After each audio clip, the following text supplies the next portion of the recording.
네, 오늘은 소년보호 사건이 무엇인지, 그리고 나이의 연령에 따라서 소년보호 사건이 어떻게 진행되는 것인지에 대해서 자세히 설명드릴 예정입니다. 소년보호 사건은 무엇인가요?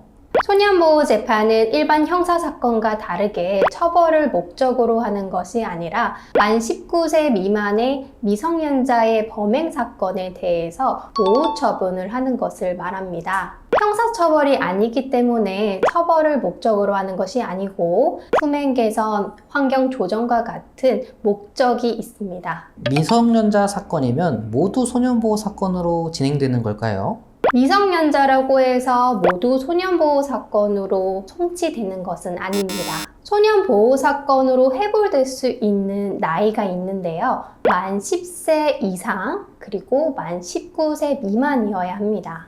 죄를 범하거나 죄를 범할 우려가 있는 소년인 사건에 대해서 적용이 됩니다. 이를 또 세분화 한다면 만 10세 이상 14세 미만인 경우에는 촉법소년이라고 부르고 있는데요. 어떤 차이가 있냐 하면 만 10세부터 14세 미만인 경우에는 형사처벌은 불가능하고 소년보호 사건으로 진행하게 됩니다.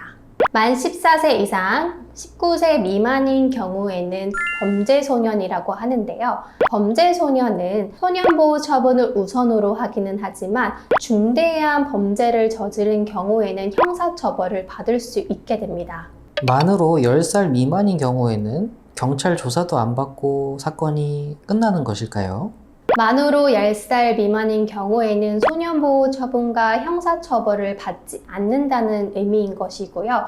경찰 조사 자체를 받지 않는다는 것은 아닙니다. 그러니까 구체적으로 사건 경위에 대한 확인을 위해서 조사가 이루어지기도 하고요. 실제로 아동의 나이가 만으로 10살 미만인지를 확인하기 위한 조사가 이루어지기도 하기 때문에 조사 자체는 이루어진다라는 거 유의해 주시면 되겠습니다.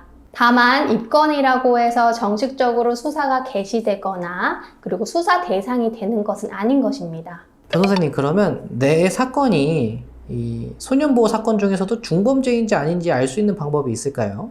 경찰 조사 단계에서도 수사관님과의 대화를 통해서 어느 정도 추측은 하실 수 있었을 것인데요. 그렇지만 이런 대화는 공식적인 결정이 아니고 대략적인 방향성에 대한 참고사항에 불과합니다. 사실 수사관님의 입장에서는 보호자님에게 위로의 말을 전달할 수도 있는 것이고 실제로 심증을 모두 드러내는 이야기를 전달하는 것은 매우 부담되는 행동이기 때문에 이 부분에 대해서는 참고만 해주시면 되겠습니다. 그런데 소년보호 사건을 진행하는 과정에서 내 사건이 심각한지를 알 수 있는 한 가지가 있는데요. 일반적으로 법원으로부터 교육받으러 오라거나 아니면 상담 조사를 진행하겠다라는 안내문을 받게 되십니다. 그런데 이런 통상적인 안내가 아니라 소년분류심사원 위탁결정이라는 안내를 받게 되신다면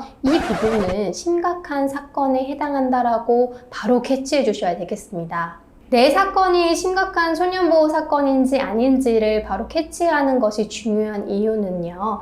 말씀드렸다시피 형사처벌을 받을 수 있는 나이에 해당한다면 소년보호 처분을 받을 수 있도록 노력할 필요성이 있고요. 내 사건이 심각한 것인지 아닌지 판단이 어려우시다면 저와의 상담을 통해서 그 사건의 진행 방향을 결정하시는 것도 좋을 것 같습니다. 그리고 소년분류심사원 위탁 결정을 받게 되셨을 때 빠르게 초기 대응하는 것이 중요하기 때문에 적극적으로 저에게 연락 주시면 좋을 것 같습니다.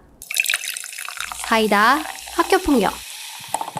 오늘 이렇게 소년보호 재판에 대해서 드린 설명은 가장 기본 중에 기본인데요. 이런 설명을 드리는 이유는 처음 경찰 신고를 받게 되었을 때 우리 자녀의 나이에 따라 소년보호 사건으로 진행될 수 있고 또는 형사처벌을 받을 수도 있게 되기 때문에 사건의 진행 방향성을 결정할 수 있는 매우 중요한 포인트입니다. 그래서 가장 중요한 기본 개념을 설명드리게 되었고요. 도움이 되셨으면 좋겠습니다. 추가 궁금하신 점 있으시면 자세히 상담드리도록 하겠습니다. 감사합니다.